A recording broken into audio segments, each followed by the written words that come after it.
अस्सलाम वालेकुम, मैं आपका होस्ट हसन शहबाज। आप देख रहे हैं वॉइस ऑफ पाकिस्तान डिजिटल। नाज़रीन, रजब भट्ट पाकिस्तान पहुंच गए हैं। ये हमने खबर आपको अपने पिछले व्लॉग में दी थी। रजब भट्ट किस वजह से पाकिस्तान पहुंचे हैं? क्या इनको एक ग्रीन सिग्नल मिला है? जो इन पर कंट्रोवर्सी चल रही थी 295A की, जो FIR दर्ज है नश्तर थाने में, जो जिसके मुद्दई है TLP, क्या वो इसके ऊपर केस पे क्या रखेंगे? और आने वाला वक्त क्या रजब भट्ट के लिए कोई सहूलत करेगा या उनकी जान को खतरा होगा? ये सारे सवाल हम पूछे कानूनी पहलू से। जो रजब भट्ट पे FIR दर्ज है, हमारे साथ मौजूद हैं राव तैयब साहब और सीनियर एडवोकेट हैं। इनसे पूछेंगे कि कानूनी लिहाज से रजब भट्ट पे जो FIR दर्ज है, इसका कानून से क्या ताल्लुक है? सर अस्सलाम वालेकुम। जी वालेकुम अस्सलाम। राव भाई कैसे, ठीक ठाक है? जी अल्हम्दुलिल्लाह। सर ये बताएं कि रजब भट्ट पाकिस्तान आ गया है और जो 295A का केस है जो नश्तर थाने में दर्ज है इस टाइम, और TLP इसकी मुद्दई है, आप क्या समझते हैं कानूनी पहलू क्या कहेंगे इसके बारे में?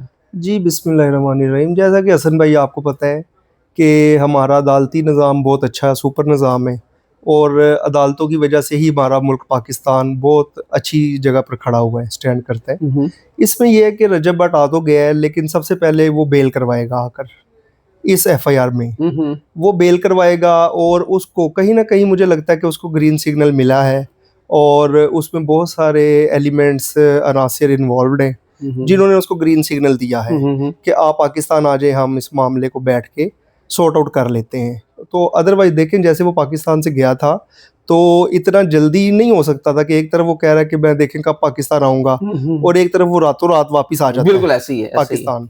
इसका मतलब ये है कि उसको कहीं ना कहीं से ग्रीन सिग्नल मिला है और आप देखेंगे, बहुत जल्द देखेंगे कि ये बेल करवाएगा, आकर बेल करवाएगा। क्योंकि देखें, एक बंदा के ऊपर FIR है, वो मुलजिम है और जब तक मुलजिम बेल नहीं करवाएगा तो वो कानून का मुलजिम है। बिल्कुल ऐसे ठीक है। और कानून अपनी पकड़, जो लॉ इन्फोर्समेंट एजेंसीज हैं उनको हरकत में आना चाहिए इस चीज़ में कि अगर एक बंदा बगैर बेल के फिर रहा है उसको गिरफ्तारी होनी चाहिए। ठीक है सर, ये कैसा रजब भट्ट है? और भी मजीद यूट्यूबर हैं, बहुत फेमस यूट्यूबर हैं, लेकिन रजब भट्ट ने पहले तो नमाज की बेहुरमती की, 295A लगा, वो कराची में इस टाइम उस केस में इश्तिहारी हैं। उसके बाद इन्होंने क्रिश्चियनिक कम्युनिटी को बेहुरमती की, उस पर माफ़ी मूफ़ी मांग कर अब 295C रजब भट्ट पे लगी नहीं है, लेकिन उन्होंने अपने व्लॉग में कहा है कि मेरे पास 295A तो उन पर लगी है, ठीक है, और C लगी नहीं थी, लेकिन उसमें उसका जिक्र कर दिया। उसमें एक तो वो मुसलमानों के दिल आज़ारी हुई जिसकी वजह से लोग तैश में आए, क्योंकि बीइंग अ मुसलमान 295C हमारी रेड लाइन है, इसमें तो कोई शक नहीं है। हमारी आल माल औलाद सब कुछ कुर्बान है नबी करीम सल्लल्लाहु अलैहि वसल्लम पर। सर, अब क्या समझते हैं, जो हाई कमांड का रजब भट्ट जिक्र करते थे कि जी हाई कमांड की तरफ से इशारा होगा तो पाकिस्तान जाए आ जाऊंगा, क्या वही हाई कमांड है जिसका इशारा हुआ है तो वो पाकिस्तान आए हैं? जी देखें, जैसा कि हम बीइंग ए मुस्लिम, हम तो नबी के सल्लल्लाहु अलैहि वसल्लम की बेहुरमती कभी बर्दाश्त नहीं कर सकते और हमारे बच्चे भी उस पे कुर्बान, बेशक नबी के सल्लल्लाहु अलैहि वसल्लम पर कुर्बान, हम तो उनके पाँव की खाक के बराबर नहीं है। बिल्कुल ऐसे। और रही बात दूसरी तरफ क्रिश्चियन कम्युनिटी की, तो क्रिश्चियन कम्युनिटी हमें कभी नहीं, चाहे वो रजब भट्ट हो, ख्वाह वो कोई भी शख्स हो, क्रिश्चियन कम्युनिटी की भी बेहुरमती नहीं करनी चाहिए, क्योंकि मज़हब हमें इस चीज़ की आज़ादी नहीं देता कि हम किसी भी कम्युनिटी को कोई भी बात कर सकें। वो चाहे क्रिश्चियन है, कोई भी कम्युनिटी है, और मेरा नहीं ख्याल कभी कोई मुसलमान किसी भी मज़हब की बेहुरमती करता है। ठीक है। तो इसमें यह है कि जो बाकी हाई कमांड का मसला है, वो हाई कमांड तो आपके भी सामने है कि हाई कमांड कौन लोग हैं और कौन उसको पीछे से वो इशारा कर रहे हैं कि आप पाकिस्तान आए, हम आपका सारा मैटर देख लेंगे। 295A की जो पनिशमेंट है वो 10 साल है, 10 साल उसकी सज़ा है। और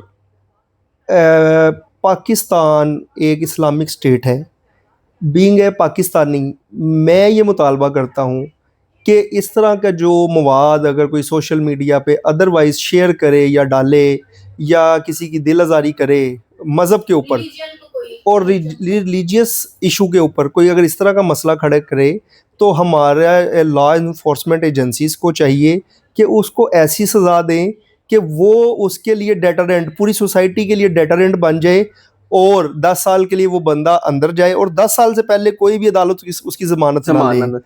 अच्छा, आप समझते हैं रजब भट्ट पाकिस्तान में है, और क्या ये पाकिस्तान में अपने कोई डॉक्यूमेंट्स लेने आए हैं या अपना पासपोर्ट रीन्यू करवाने आए? क्योंकि आपको पता है लंदन में इनका पासपोर्ट चोरी हो गया था, जो गाड़ी शीशा तोड़ के लोग ले गए हैं, पता नहीं वटावर लेके गए हैं या अपने से कोई क्रॉसी कर रहे हैं। अब मुझे ये बताएं कि ये पाकिस्तान आए हैं, ये क्या अपना पासपोर्ट बनवाने आए हैं या फिर ये कोई डील होने जा रही है? सर इसमें हसन भाई इस तरह से है कि ये डील का भी एक पहलू हो सकता है।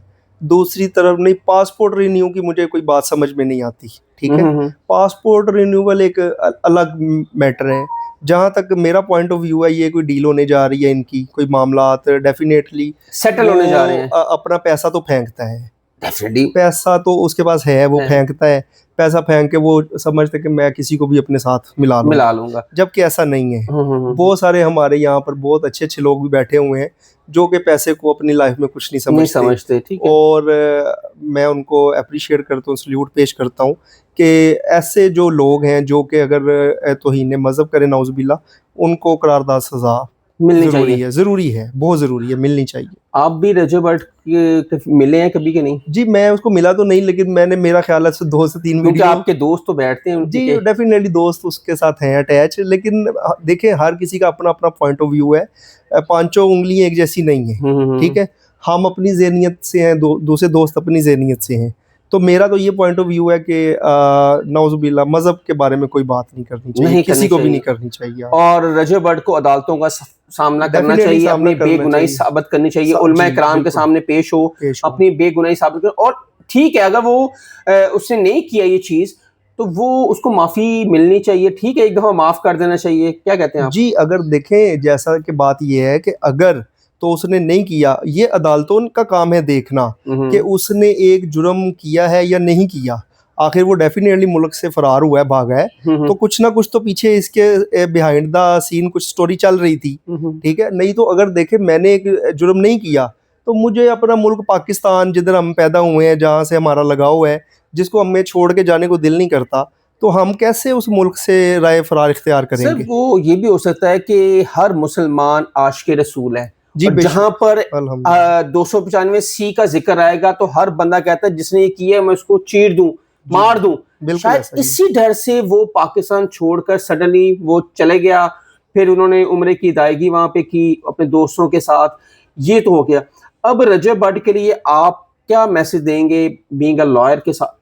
जी मेरा मैसेज ये है कि सबसे पहले तो उसको बेल करवानी चाहिए, प्री टेस्ट बेल करवाएं। वो उन्होंने अपने व्लॉग में कहा कि मैं प्रोटेक्टेड बेल, जी वही वो pre test protected bail high court से होती है, ठीक है। बगैर मुल्जिम के पेश हुए हो जाते सर? जी नहीं, इसमें इस तरह से है कि उसको आना पड़ेगा, उसको आकर अदालत में पेश होना पड़ेगा ताकि उसको कोई गिरफ्तार ना कर सके, ठीक है। फिर उसकी प्रोटेक्टेड बेल वगैरह होगी।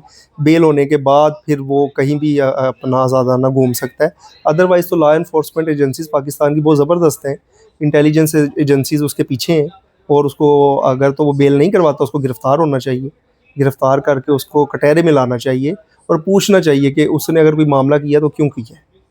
ठीक है नाज़रीन, ये थे हमारे साथ राव साहब हमारे साथ मौजूद थे। राव तैयब और सीनियर एडवोकेट हैं। हमने कानूनी राय पूछे कि अब रजब भट्ट पाकिस्तान आ गया है, जो उन पर FIR दर्ज हैं, एक तो कराची में है, एक लाहौर में है, और क्या वो केसों का सामना करने आए हैं या उनको कोई ग्रीन सिग्नल मिला है, ये सारी तफसील हम अगली बार भी पूछेंगे। जैसे जैसे रजब भट्ट को पाकिस्तान में आ चुके हैं, अगर मजीद आप कुछ पूछ सकते हैं, कमेंट सेक्शन आपके लिए, और अपनी राय का इजहार जरूर कीजिएगा। तब तक के लिए इजाज़त दें, अल्लाह हाफ़िज़।